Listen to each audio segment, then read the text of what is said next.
first start with, why is JP Morgan talking to you about cybersecurity?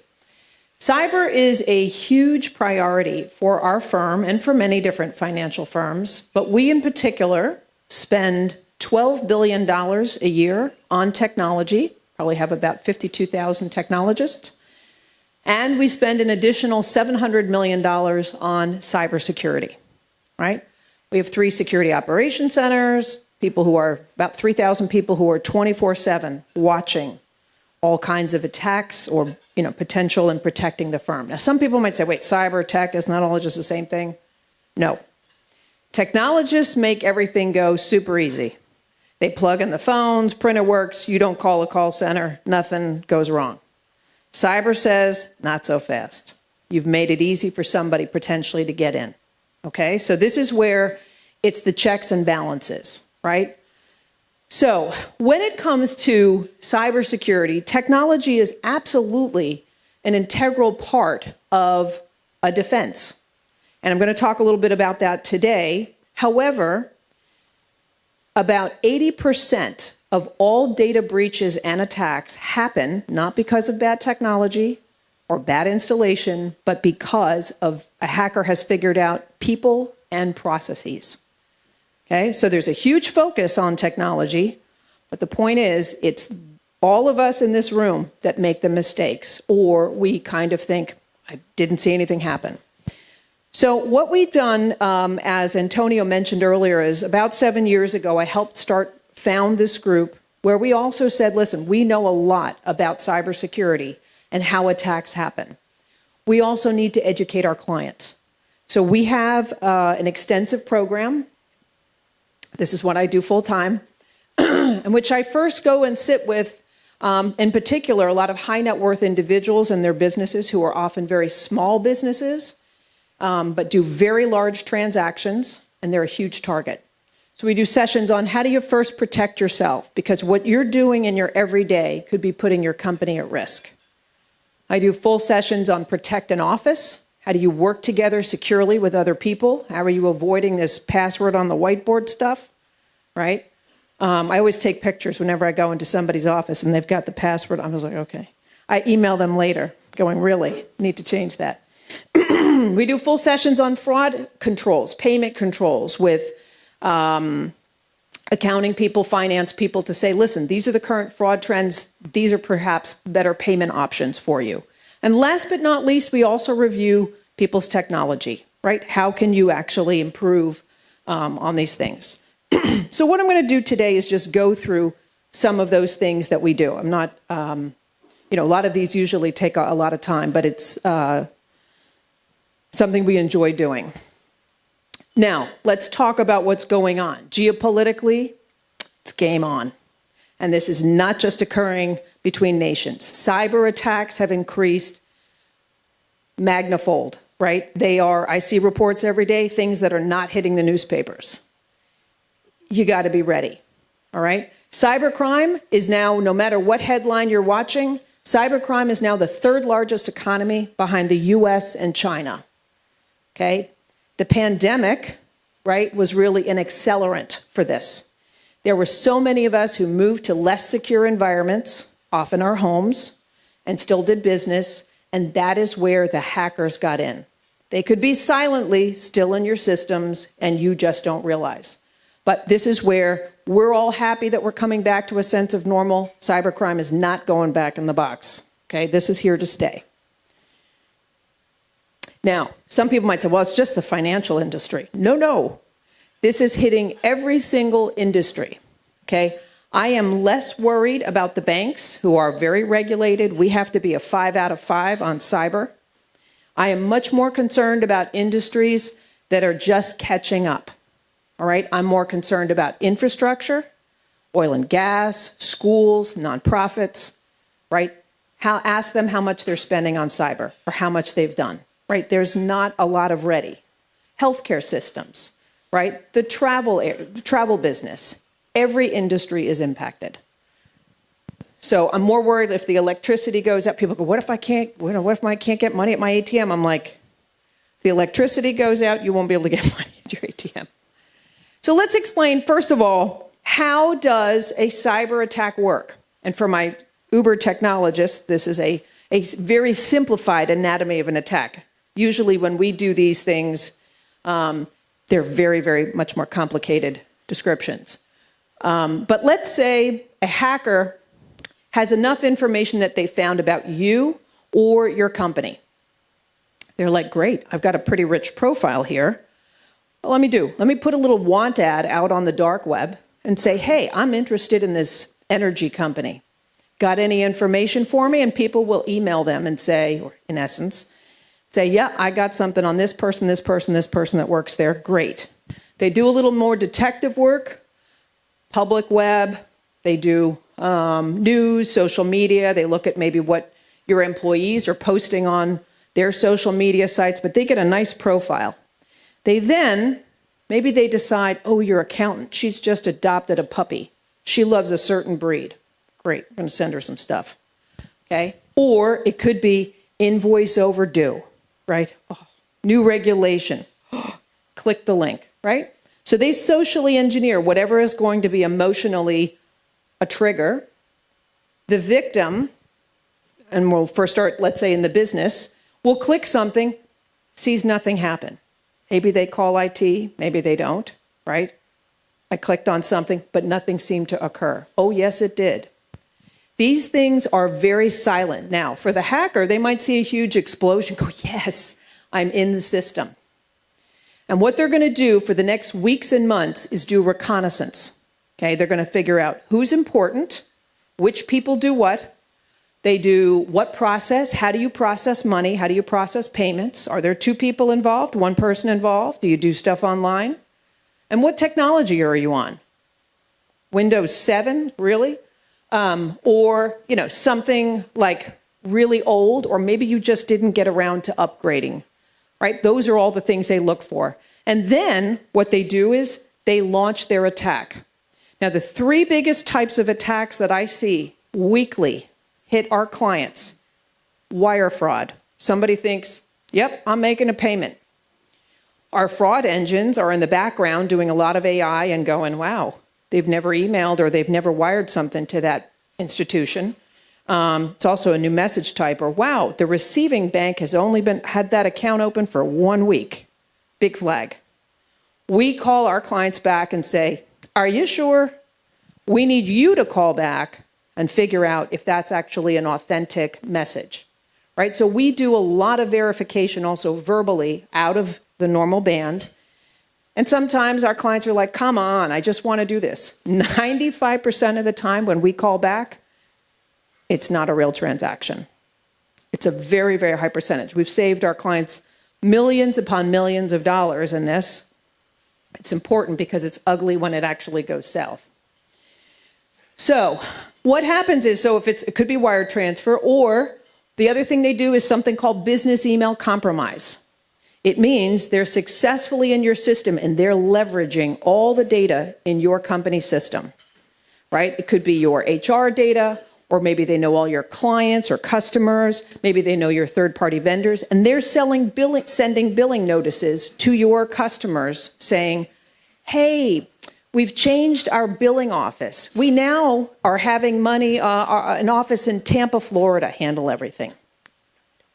You need to call back. Well, you don't, in this case, you don't know, but you would want to also have all your vendors say, listen, if you have any kind of change in payments from us, we welcome you to call us, right? You also have to be proactive in thinking about, what if I don't see this go out on my end, right? Make it don't be annoyed, right? Say, please call me if you see anything change where we haven't had a discussion beforehand, right? But they could be using and selling all your company data unbeknownst to you.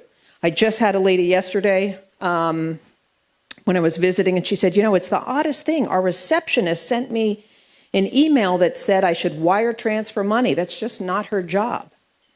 It's like, you've got company in your system and you don't even realize it. She was like, you think? I'm like, I know.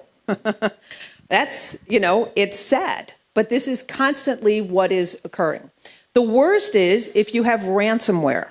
Okay, ransomware means you can't access any of your files.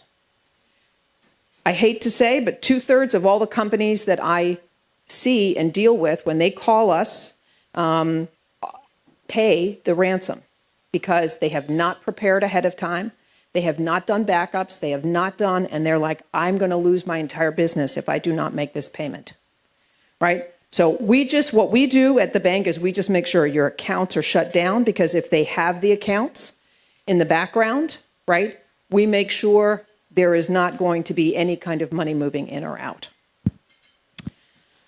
So this is one with how do we avoid this? Let's first talk about some of the operational controls that you might want to be thinking about in your company. Phishing emails. Let me actually do a show of hands. How many people do regular phishing testing of their employees in their company? Okay, good share. Please don't tell me you announced this. We're going to be doing phishing this month. No. Hacker does not announce as well that they're going to be phishing you. Don't make this like, and I'll tell you, if you only have 5% of your employees clicking on that and you're going, hey, we're good, you're not testing hard enough. Because a hacker is sending emails that look they're super sophisticated, they look way better. You need to make sure you're getting people clicking on stuff, because then they can see what it kind of feels like. And what do they do to report it? That's important. They have to know how to report it and what to do, and not forward it to whole office. Get that a lot. Oh yeah, I forward all the phishing emails I find to the whole office. Oh, love that. Please don't do that. The other thing is spam filtering. You need to increase your spam filtering, right? With payments, with your own payments, you want to make sure you're using dual controls, right? Or if you're still, how many of you are still writing checks? Oh, very few hands went up. I do not believe that. Nobody wanted to admit. So there are some fantastic tools, right, that every financial institution should offer you as a business. Something called Positive Pay, Reverse Positive Pay, and ACH Debit Block. If you are not using these tools, this afternoon is the time to start, okay? It's a great way to just have, it's almost like a check register, but every good financial institution will have that offered to you as a business, okay? And also just doing, callbacks. The other thing I want you to think about is, okay, with whom do you do business? What are they doing? You might want to ask them, do you encrypt data? Do you think you've been hacked? Have you done a cyber assessment? What are you doing? And you may want to also drop some of your vendors, because if they lose all your data that you have with them, that's the problem. So we're seeing the smaller the business, right? And this is at the very beginning. Yes, financial institutions, we are constantly monitoring all the attack traffic, if you will. We at JP Morgan also work with all the other banks, and we're saying, hey, we've seen these kind of patterns, these patterns. But hackers go where it's easiest, and that's to all of you, right? They're going to people not spending that kind of money. So we see particularly accounting firms, law firms, small and medium-sized businesses, but where people are just not spending that. Or like, I got a guy named Steve, he comes in on Thursdays. That's like, you need to absolutely, make sure you have a partner because again, it's very real. So the other thing I want to ask you all is, how many of you, we'll see how many hands we go up, you have to have a plan. What happens if come Monday morning you walk into the office or you try to remote in and all of a sudden you can't access any files? How many of you have a plan that knows exactly what you're going to do when you can't access any files? Okay, very small percentage of hands. You need to think about this, because it's not a question of if it's going to happen, it's a question of when. If you see what unfortunately, the types of cyber attacks, I see this every single day. This is not stuff in the news, right? You have to have a plan.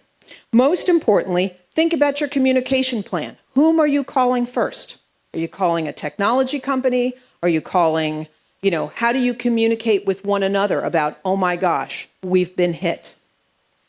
One company I recently met with, the guy said, well, we have everybody's email on the system.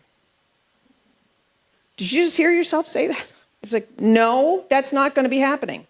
You need to have a sheet of paper that has everybody's phone number and perhaps personal contact information. I don't know how you all might be set up, but, right? Or somebody else says, oh, well, we have a call tree. We'll tell everybody the system's down. Okay. How are you going to decide if you're negotiating with the guys holding you for ransom, right? The cyber criminals. So one thing I would also urge you is figure out your communication plan. For some companies, you may also want to consider already getting an attorney to put on retainer. Because when you call an attorney at this point in the game of cyber and say, listen, I can't, I need somebody to negotiate this for me. I can't do this. They'll say, get in line. I already have 3 clients. Okay? But if you're on retainer, right, depending on the size of your business, right? Now, securely communicating. Here's a suggestion I have particularly for you very small businesses. When you text someone, you may not all realize this, when you're texting your colleague and your iPhone to iPhone, you might all see a blue bubble, and there is a level of encryption there. But as soon as you add another colleague who has an Android phone, you see a green bubble. It means it's a postcard, okay? That's in the clear. That is not encrypted, all right? What you need to make sure you're doing is you're communicating on end-to-end encrypted tools. That might be WhatsApp, if that's, but we all know who owns that. Signal, Telegram, Slack. Figure out a way that you can communicate with the rest of your office in a secure fashion that the guy who's holding you for ransom doesn't know what you're deciding. Okay, so particularly for that. But make sure you're doing preparation is really the best way you're going to avoid ransomware, right? You got to have backups, multi-factor authentication. So a lot of insurance companies right now are tired of paying out. Somebody goes, well, we got cyber insurance. Cyber insurance companies are tired of paying out this money. So they're raising the rates. If you do not have 2-factor authentication for all your employees, you might have double or triple the actual number, right? That they're charging for insurance. So I recently had a company, dealt with a company out in Las Vegas that had been held for ransom. And they said, well, we have multi-factor for the executive staff. And I was like, great, I'll hack into your receptionist. Hadn't even occurred to them, right? You have to have multi-factor authentication wherever you're accessing data or remote data, anywhere you go. But the most important thing you can do is if you're worried now, like, I don't know what I don't know, please conduct a cyber assessment. Have somebody try to hack you officially. And then you're going to know what you don't know, right? So that's really where we come to. When you do cybersecurity assessments, you're going to have somebody say, okay, let's try to break into the house. I think I locked the front door. I think I locked the back door. But now you have a gaping hole in the side of your business that you may not even have realized. And that's a great way to start. It also helps you then prioritize where you need to focus on next. Okay, but it's well worth the investment to do a cyber assessment. How many people have already done a cyber assessment of their business? Okay. Hopefully you're doing this on a regular basis. I know for smaller businesses that might still feel like it's out of reach, but there are some excellent vendors, and I just ran into a very nice gentleman here from Tulane who also helps out businesses locally, right? So that's important. Now, we kind of covered some of the technical and operational things, but what is so important is you might all be here representing your businesses. All the people who are still working back in the office absolutely need to be educated as well. You cannot leave this and just say, this is only the work of a few. Everybody has to be in the game, right? You have to, from the receptionist to all the way somebody who helps fill the inventory, have to be aware that it's game on when it comes to cyber. So you definitely want to develop a security-focused culture, and conduct these periodic reviews. So let me just so what I want to do, though, is go a little bit into one of the key areas. Now, we did talk about this on phishing. Again, I'm glad if you guys are regularly doing phishing testing, because again, if 80% of the attacks are happening successfully through things like phishing, everything else, why are you not spending more time on that, right? You know, there's so much focus over here and spend a lot of money. Phishing testing is not a lot of money, right? But make sure that works. Now, so even if you trust, verify. Now, the hackers don't just stop and go, okay, I'm going to come to your front door and hack into your firm. Maybe you've put in some good defenses. Well, these guys, this is their full-time job. They're going to say, you know what? Let me see. They think of you much more holistically than you think of yourself. You think, this is me at work. This is me in my social life. This is me in my personal life. I'm different people. I dress differently. I speak differently. Hacker goes, where are you weakest? Well, you have a lot of defenses down in your personal life and in your social life. So that's where they're going to come and attack, right? And we're going to go through that. Now, a lot of us during the pandemic, even if we were working, we went to websites that we did not even go to before 2020. You were worried about health concerns. Oh my gosh, can I go out? Can I not go out? Do I have to wear a mask? Not wear a mask? Vaccine? The whole thing, right? Everybody's like, my gosh. So you went to websites you never went to before. How do you know you went to a genuine website? You could have gone to a fake website. Could have been set up exactly to look like who went to the World Health Organization or Johns Hopkins before there, or the CD? Nobody, right? Or maybe somebody, but very few of us. We wouldn't have recognized if we were on a false site. So we were looking up things on health concerns, supply chain, economic stimulus, unemployment scams, social causes, work from home. And everybody else is like, am I the last person to invest in crypto? Let me look this up, right? So all those sites you went onto and all the little cookies and everything else, all figure out what you're big on. And you start getting emails that are very related to what you've looked up. Some could be legitimate, but there could also be loads of phishing. You also got this in the form of texts, right? Or phone calls or anything like that. So this is really where the cyber criminals were able to magnify their effect. But as I said earlier, you're also seeing this in your personal life.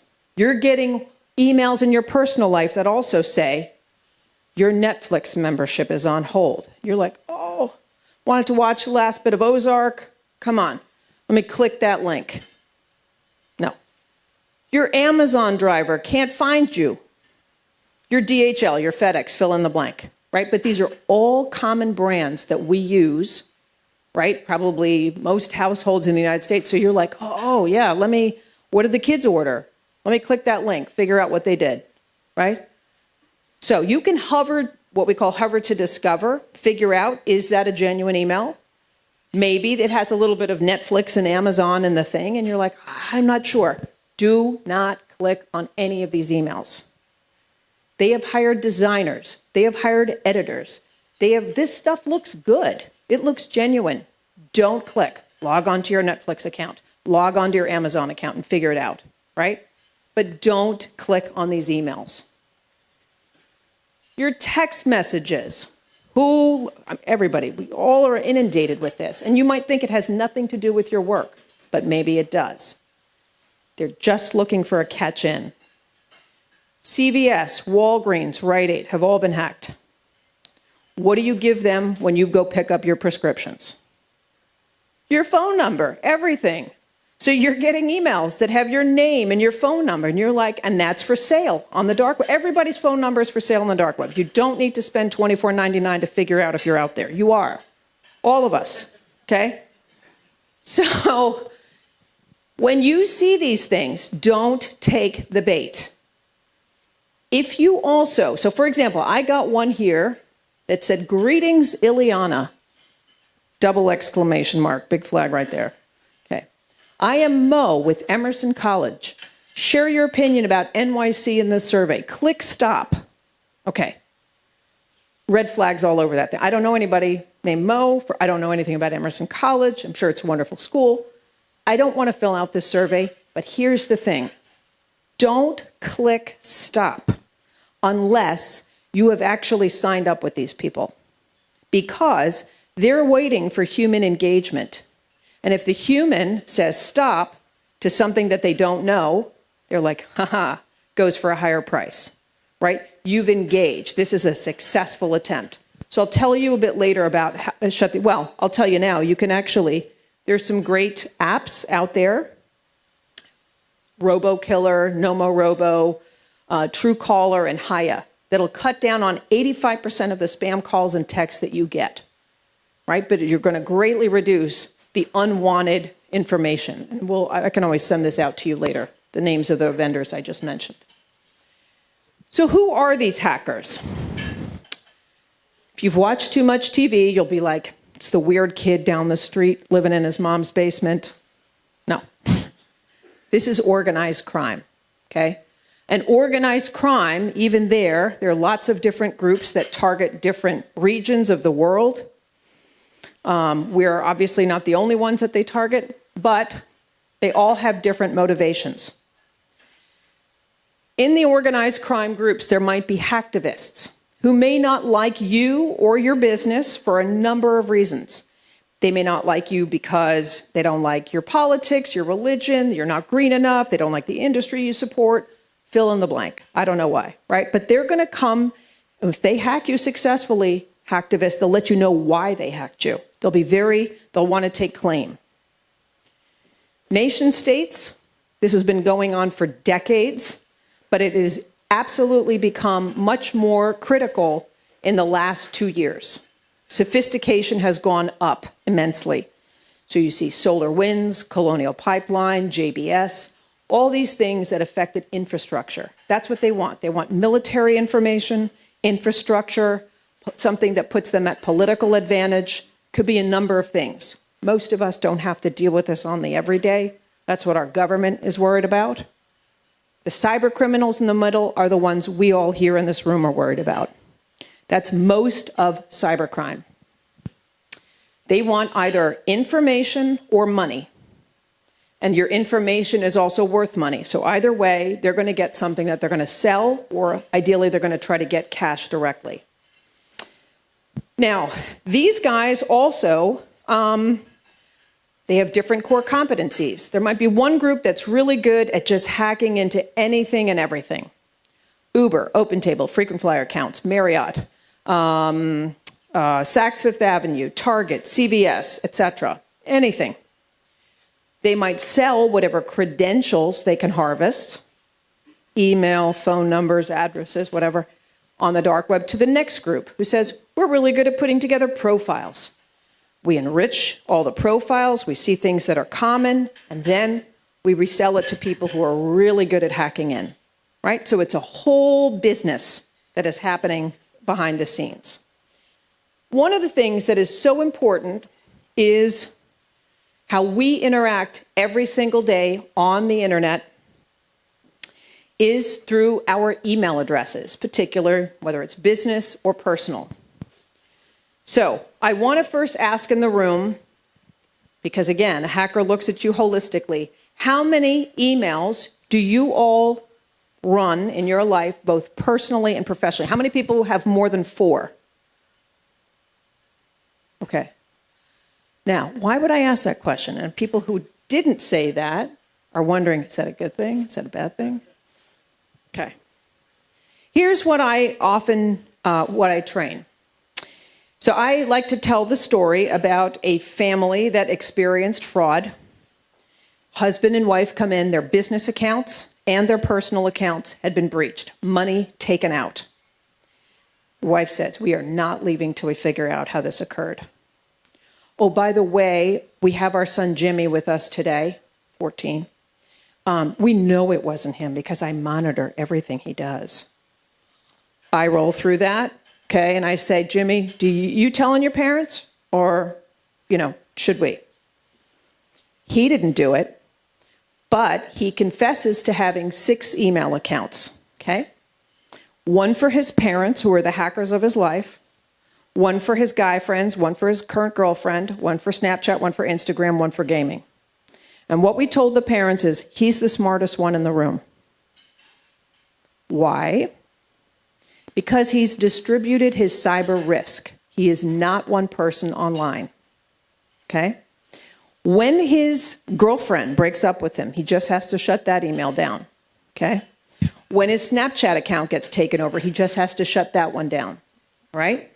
So he is different people online.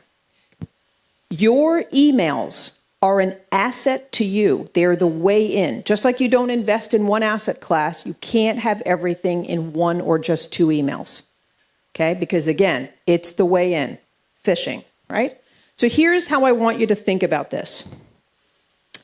We use email today for two purposes. Communication, i.e. correspondence, and logins or identification. Okay? For the emails where you are using for your business, right? It's good. People expect you to have your name in your business email account. Chad Smith at abccompany.com. Oh, yep, that's an email from Chad, right? Or whatever, the case may be. Antonio Carbone. It's from Antonio. We go. But where we don't like to see you all good to use with customers, vendors, third parties, other people you do business with. Where we don't like to see you use a valuable business email that you're unlikely to change is on Uber, OpenTable, frequent flyer accounts, hotels, Marriott, Saks Fifth Avenue, all the places. It has nothing to do with business. Because when one of those sites gets hacked again, right? The hacker is going to go, oh, wow, wonderful. I just got 1 million email accounts, right? It's not going to be Antonio, but they're going to say, let's say Antonio Carbone. Is it Antonio C, Antonio Carbone, or is it A Carbone at jpmorgan.com? Once they figure out the structure of how your business structures email, they can blanket fish everybody else in your company. So stop using your business email in places where it doesn't belong, all right? Your personal email is also a great place to go and for a hacker to figure out more information about you and or your business. Here's what happens at 2 a.m. You're fast asleep. Hacker comes in. They give themselves 60 seconds to accomplish this. They come in, they bypass your inbox, bypass your contacts, and they go straight to your sent folder. Your sent folder is a point of truth. You've reached out, you've confirmed, you've acknowledged, right? And the emails you've just emailed are fresh, right? Why bother looking in your contacts when half that stuff is old anyway? They look for 5 keywords: bank, finance, tax, password, and medical. Your list comes up, they send it to themselves, erase they were in your account, and they're on to the next person in the next 60 seconds. Think about what you have. If you're using your personal email as a virtual filing cabinet for your life, that's where you need to stop. So Antonio, I'm going to just guess, I'm using you as an example. Maybe he has Antonio C, maybe his birth date at gmail.com. We all have an email like that, has our name in it, right? I want you to look tonight, not on this device. I want you to look on a large screen, maybe even this big, and look at your email and pretend you're a hacker. Do the same thing. Look for bank, finance, tax, password, and medical. By the way, I spoke to a lady earlier. Medical information goes for the most money on the dark web, okay? Because they can blackmail you with that later.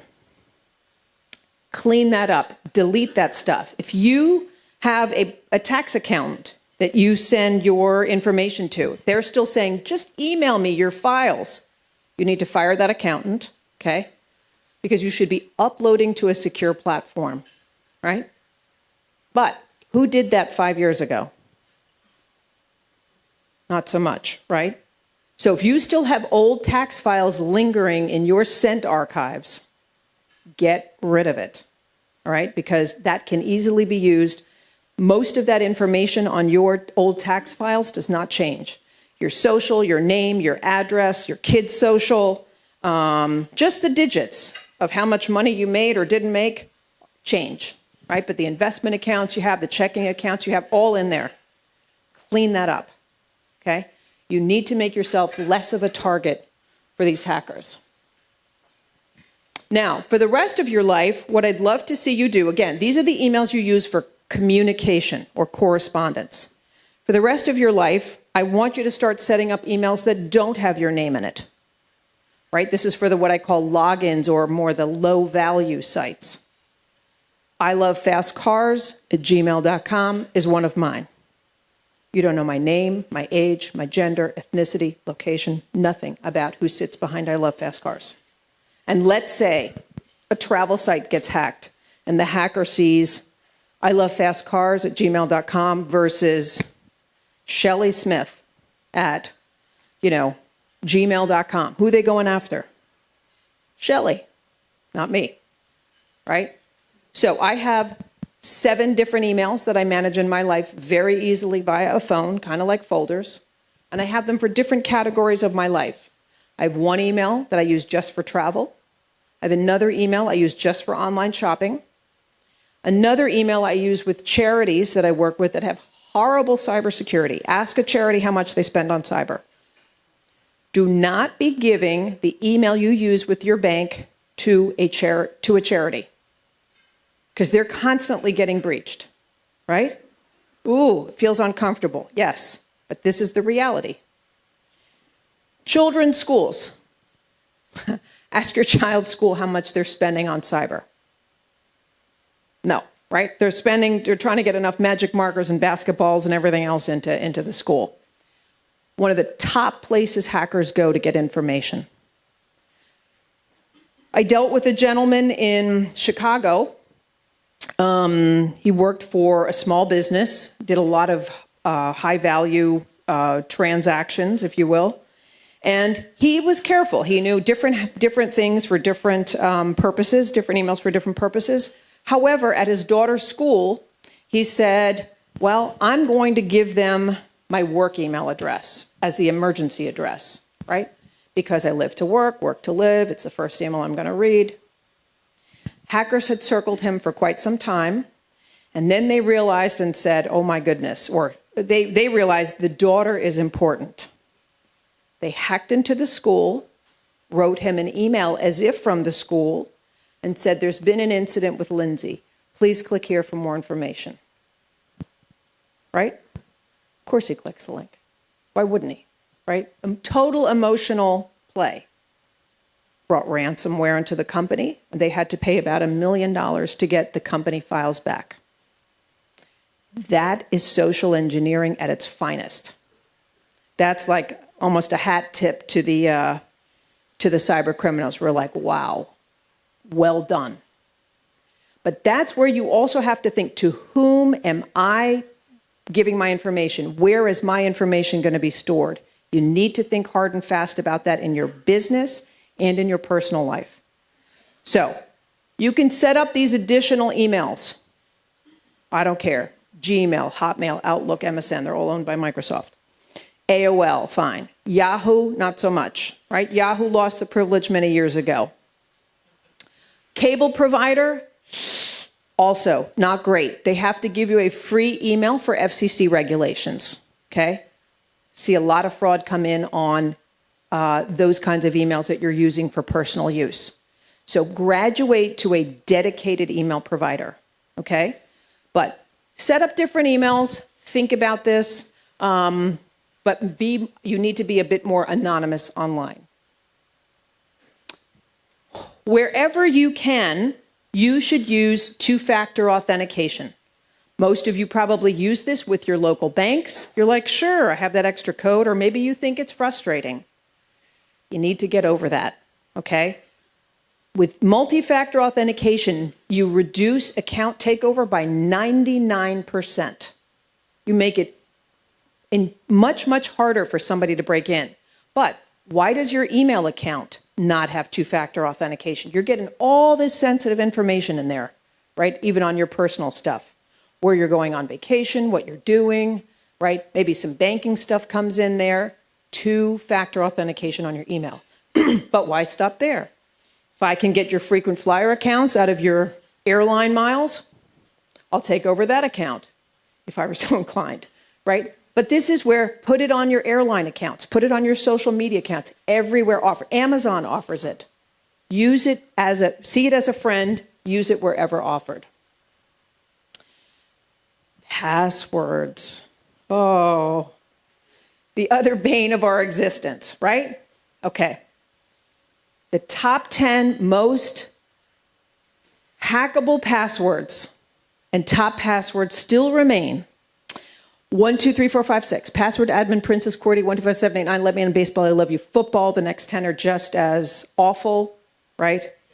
I showed this to a lady who they had a small family business, and her face kind of went, I could just see a reaction. And I said, Mary, is your password on the screen? And she said, no, but the CEO's is. Okay, now we have 3 problems, okay? You know the CEO's password, okay, not good. I now know it's one of 10. And if the nation state that is after your company's intellectual property, if you haven't discovered that they're in your system yet, you're in for a gross, very terrible surprise, but they're in, okay? So hackers can hack 2/3 of all passwords, not because there's some guy furiously guessing your passwords, right? Nobody's typing this out. You are up against a computer. You're up against a machine that never sleeps, okay? Again, this is their full-time job. They buy 1 million email accounts. They have built an entire data dictionary with every password combination that has ever been breached, and also easy ones like these at the top. They put it into a computer, head to lunch, come back, and the computer says, ding, ding, ding, ding. These are all the emails that had 1, 2, 3, 4, 5, 6 as a password. These are all the emails that had Princess as a password. And that's when the human gets to work. And they go, well, listen, I was really looking for this company. Oh, there's somebody who had a really weak password at that company. Let's use that and get in. Right? That's how it works. So again, you're not up against a guy who's going, oh, they'll never guess my first dog's name. Come on. It's not. So the length of passwords is critical, right? You need to have longer, not shorter passwords. Think of a passphrase. Don't think password, passphrase, right? You'll already get yourself there, a book title, but the more characters, the better. I don't care if a website says you can just have 8 characters in your password. No. You need 12 to 15 at a minimum. Okay? A lot of websites are already moving to 12 to 15. So get ahead of it before they make you do it, and you'll think, oh, well, just add on 3 more exclamation marks. Right? No, don't do that. Don't do that. Right? Complex, not simple. You need uppercase, lowercase, numerals, special characters, and ideally not written down. Okay? Oh, I heard a laugh like that. We're going to get to a good solution. Don't you worry. So, the human brain at work. How many of you have password policies where you're making your employees change passwords multiple times a year? I need to see more hands. Okay. Oh, okay. You have to do that. Why? You might have a fantastic password. What about the receptionist? I hate to always put it on the receptionist. That's not fair. See, we got CEOs using bad passwords. But let's say somebody in the office uses the same password everywhere they go. They use it on Amazon, at your office. You never change the passwords. You're asking for it. You have to change it, right? This isn't about your discomfort. This is about stopping a cyber criminal stop making it easy. But at work, we might say, oh, yes, I should have a good password. But at home, come on, I've had the same password for 20 years on my email account. I don't need to do anything. So I adopted a dog a couple years ago. She's actually a Catahoula mix. Roxy, 2018. Of course, she was part of my password. I love her to death. If that were truly my password, Roxy 2018, I would be instantly hacked, right? Because with today's computing power, 8 characters, I'd be done. And some of you are going, oh, dang, right? I have a password sort of like that. If I had a password like Roxy goes to school, where I've created a phrase, and I have numerals in place of vowels, special characters, uppercase, lowercase, right? I've whiz bang, this whole thing here. Roxy goes to school. That would last about 100 years currently with today's computing power, right? Very complex. How many people have passwords like that? Okay, good portion of you, all right. But more of you did not raise your hands, right? So here's some things that you can do today, because I know this always gets people a little bit anxious. If you have a bad password, if you recognized yourself with that first password, you're like, yeah, that's really close for comfort. You can double the bad password you have, add a special character, and voila, you have a 17-character password, right? Right there. Will last you about 2 years. You can teach technologically challenged spouses to do that. You can teach children to do that, okay? Very simple. Do that tonight. Change it up. You can also have the bad password as a root. If you're so emotionally driven with this password, love my dog, right? Add prefixes and suffixes on different sites that you go to, right? But you need to change this up, different passwords for different websites. But where I'd love to see you all go is to a password manager. How many of you in this room either use personally or professionally use a password manager? Okay, a good portion of you. Now, some of you might say, I'm not really sure what that is. And let me tell you, you can use it for personal, family, and also for a business. So a password manager is not Apple keychain that says, do you want me to remember this password for you? Change it up for you? No. It is not, that's not a password manager because it is very simply encrypted. If I hack into your computer in the middle of the night through your home network, we're going to talk about that in a minute, I know exactly where in your computer to find that 16-character password. You can exfiltrate it, and you can take it out of a computer and log on to another one in seconds. Okay? It's scary. Password Manager is an app. It goes on your phone, your iPad, your desktop. I'm going to talk about the personal one first. And the top 4 in the marketplace from a security perspective are Dashlane, Dashlane, 1Password, numeral 1Password, Keeper, and LastPass, right? They have the highest level of encryption. What happens is, let's say, download Dashlane, and I'll start entering my frequent flyer accounts. And I'll say, Ileana, really? You have Roxy 2018 as your Delta password? Come on. Do you want me to change that for you?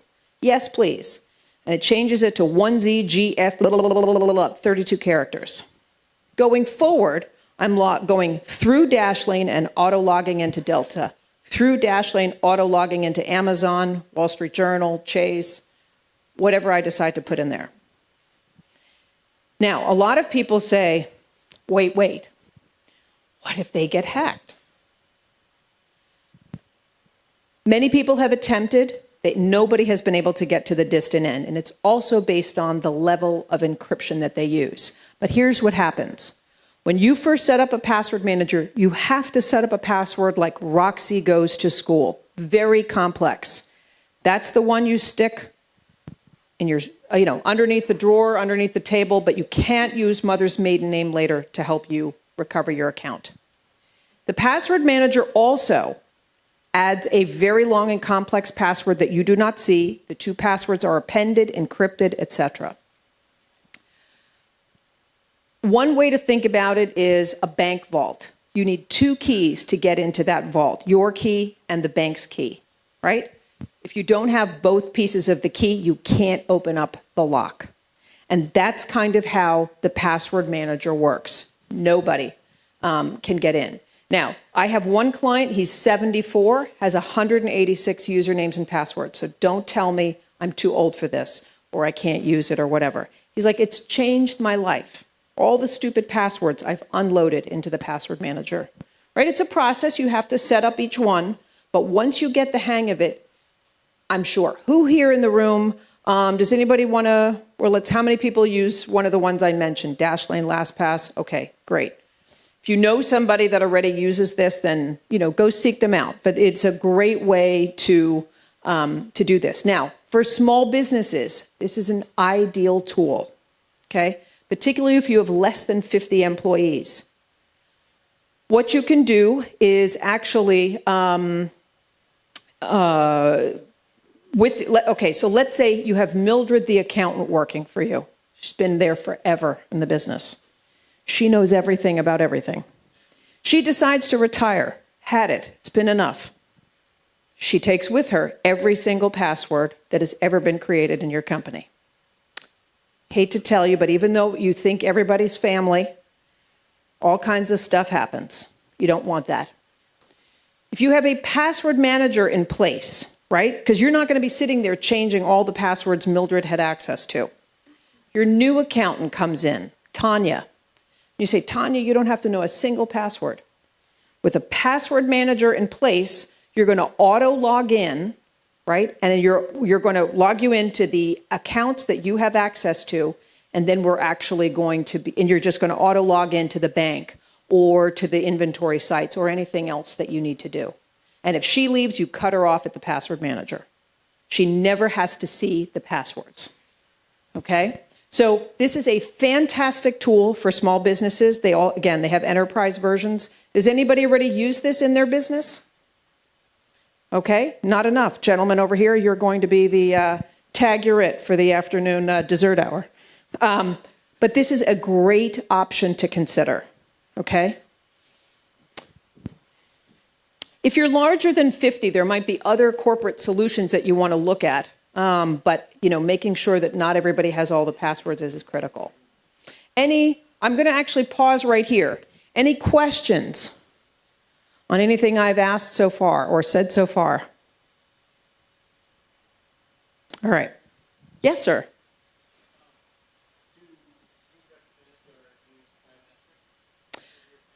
That's a great question. Biometrics. Do I use biometrics? So biometrics, facial recognition or touch ID, is another form of two-factor authentication. It's another way to authenticate you.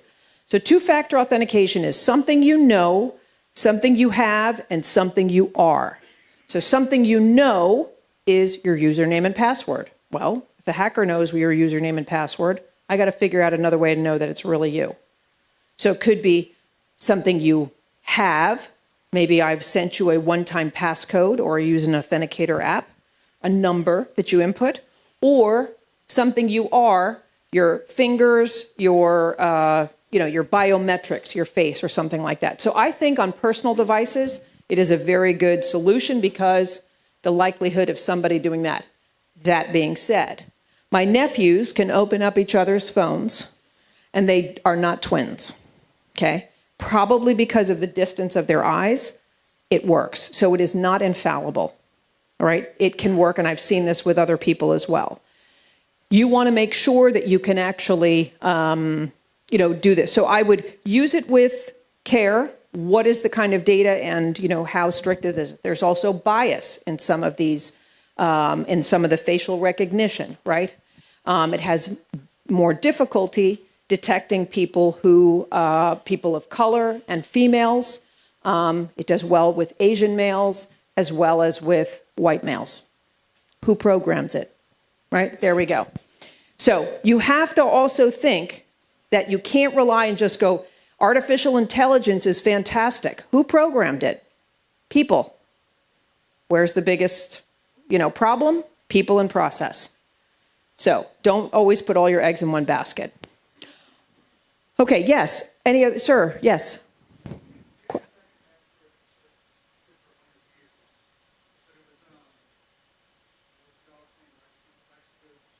Mm-hmm. Roxy goes to school. Yeah.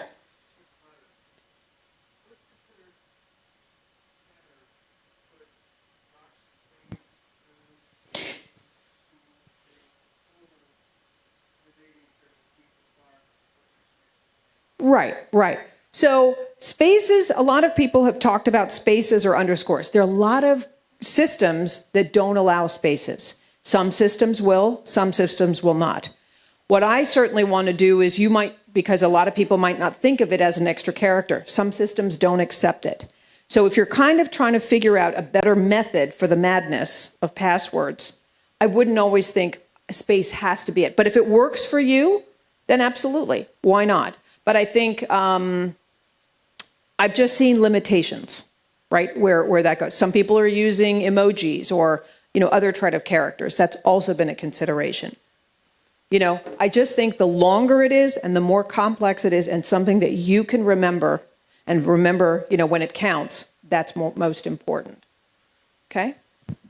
Any other questions right now? All right, be happy to talk about this over cake as well. How am I doing on time? I'm okay? Okay, great. The one thing I want to talk about is your home networks. That is so critical. Okay, home networks is something that we may not even think about, but a hybrid environment is probably here to stay. If you have a router that is older than 2 or 3 years old in your home, get rid of it.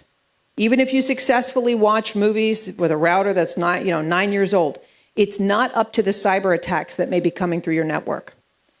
Get a new one, right? They don't cost that much money. If you have something through your cable provider, they're never calling you to tell you're on outdated equipment. You call them. Say, am I on the latest equipment? Okay. They'll tell you, no, you're not, right? So the other thing that you have is you want to set up, or if you have your name on your router, the Schmidt family network. No. If I drive by your house, I know exactly where to start hacking in. Same with your business. If your business is reaching out onto the street and I can see exactly your business's network, also don't do that. But the new routers have 2 Wi-Fi on them, okay? A primary network and a guest network. I want you, the bill-paying adults in this room, to use the primary network, okay? That's one that you, your spouse, should be using for financial transactions, sensitive information, remote work. The whole rest of your family not paying bills, this includes adult children, on the guest network, okay? You don't know what they're downloading, right? You don't know if they're downloading viruses or anything else or playing on Xbox, all that stuff. Your neighbor comes over and says, hey, let's watch the March Madness finale, right, or whatever, this weekend, and says, what's your Wi-Fi password? Do not give your neighbor, your brother-in-law, or anybody else the Wi-Fi password where you do your financial transactions. Separate the two. Your smart devices that have made the great shutdown worth living, your Peloton, your Roomba, your Alexa, your Nest camera, your all that other stuff, right? Your wireless-enabled dishwasher, all has to go on the guest network. A stupid hacker can hack the smart devices. They're that weak in their security. They have admin as passwords. Okay, don't use those. Or certainly put them on the guest network where you don't care. These 2 networks do not speak to one another, so make sure you're keeping those separate. As we close in, just public Wi-Fi, please stay away from public Wi-Fi, all right, as much as possible. If it helps you, think of it like a public pool. Right? You have to associate something negative with public Wi-Fi. Don't just go, I'll just go on the public Wi-Fi. No, don't do public Wi-Fi. Very, very easy to spoof a Wi-Fi name. If you have to, you want to use something like a VPN that you can also have on your phone, right? There are very good VPN providers out there, which we can certainly talk to you about. So last but not least, I want you all to just take your phones into your hands. When you all have your phones, how many of you use your phone sometimes as a personal hotspot? Okay, great. When you're traveling, you might use your phone as a personal hotspot because you're like, yeah, I've been taught to be more suspicious. Go into settings on your phone and look at what does it say on the top of the phone? Does it have your name? Yes. Oh, yes, because I've seen you in the airports. I'm like, oh, there's Tom Friedman. There's Carla DeMarco. Oh, there's so-and-so. So I was on a train with a lady, on a train, and I look for my personal hotspot, and I see Carla DeMarco's iPhone. I think, let me Google. Let's see who's Carla DeMarco. And I was like, wow, it's a lady sitting catty-corner to me. She's very high up in the firm that she's in. She's been talking nonstop the entire trip about everything about the big deal coming up. I know way too much So before the train pulls into the station, I say, Carla? She says, yes. DeMarco? She goes, did we go to school together? No, your iPhone's been blasting your name, and I figured out who you were, blah, blah, blah. Right? She almost has a heart attack. I quickly tell her what to do, right? And I say, you need to change the name on your phone. Go in on the name, edit it. Doesn't have to be, right? Mine is Fast Cars, right? Don't use your name. You know, if you're, Crab Shack, whatever you want to call your phone, don't do this. Real quick, mobile device takeover, happy to talk to you. Make sure you're also putting two-factor authentication on your mobile service provider account to avoid SIM swapping and to avoid porting of your phone, because this is critical. People are stealing each other's information, right? If I can go into a Verizon, pretend I'm you, give them your phone number, they put it onto a new phone. Wow.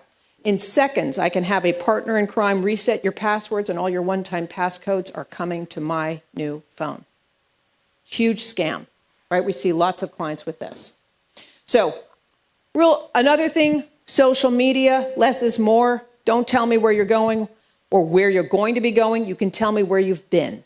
That's fine. But don't post all this stuff that hackers can find and use for information.